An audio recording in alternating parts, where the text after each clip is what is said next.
Before the rise of Rome's legendary military dominance, its soldiers relied on the clypeus, a round shield that belonged to an earlier age of warfare.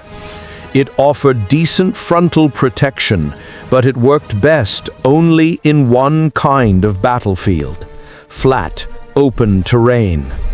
Roman troops, using the phalanx formation, stood shoulder to shoulder in rigid lines, often 8 ranks deep. It was powerful but inflexible, and when the battlefield changed, the formation failed.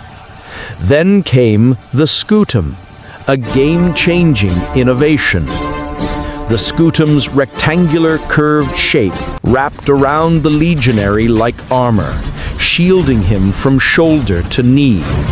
This extra coverage was critical in hand-to-hand combat. It not only allowed Roman soldiers to block and shove their enemies, but also freed their sword arm to strike with the deadly gladius. In contrast, the older round clypeus left gaps that forced fighters to depend more on reflexes and luck.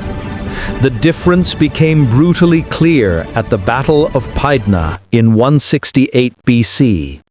There, the Roman army, under Lucius Aemilius Paulus, faced the feared Macedonian phalanx. The Macedonians were known for their massive spears and dense formations, but the Romans had flexibility, maneuverability, and the protection of the scutum. They broke their enemies' lines, forced close combat, and won decisively. Another major advantage of the scutum was how perfectly it fit into formation.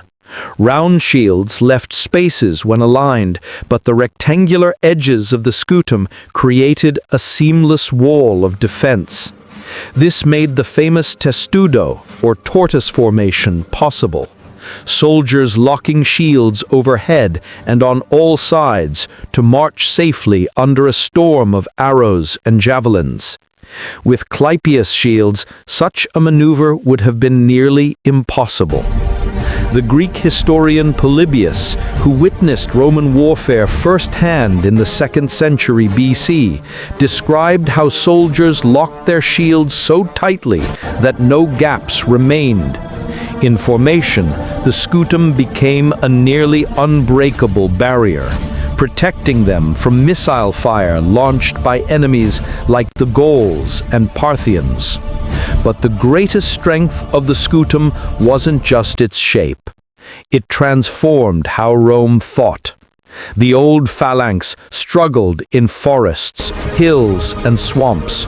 Rome needed mobility and adaptability, and the scutum made that shift possible. The legions reorganized into smaller, flexible units called maniples.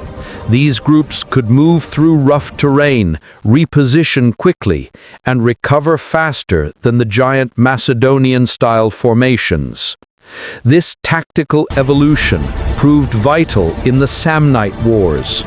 The Samnites were fierce mountain fighters who used ambush tactics in rugged landscapes where the phalanx failed.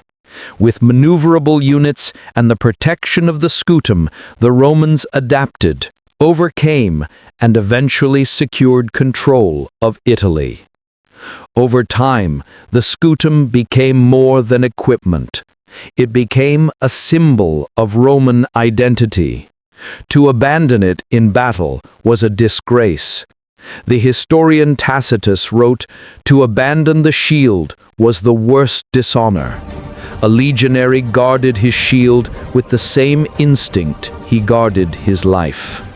From battlefield dominance to tactical innovation, the scutum wasn't just a tool.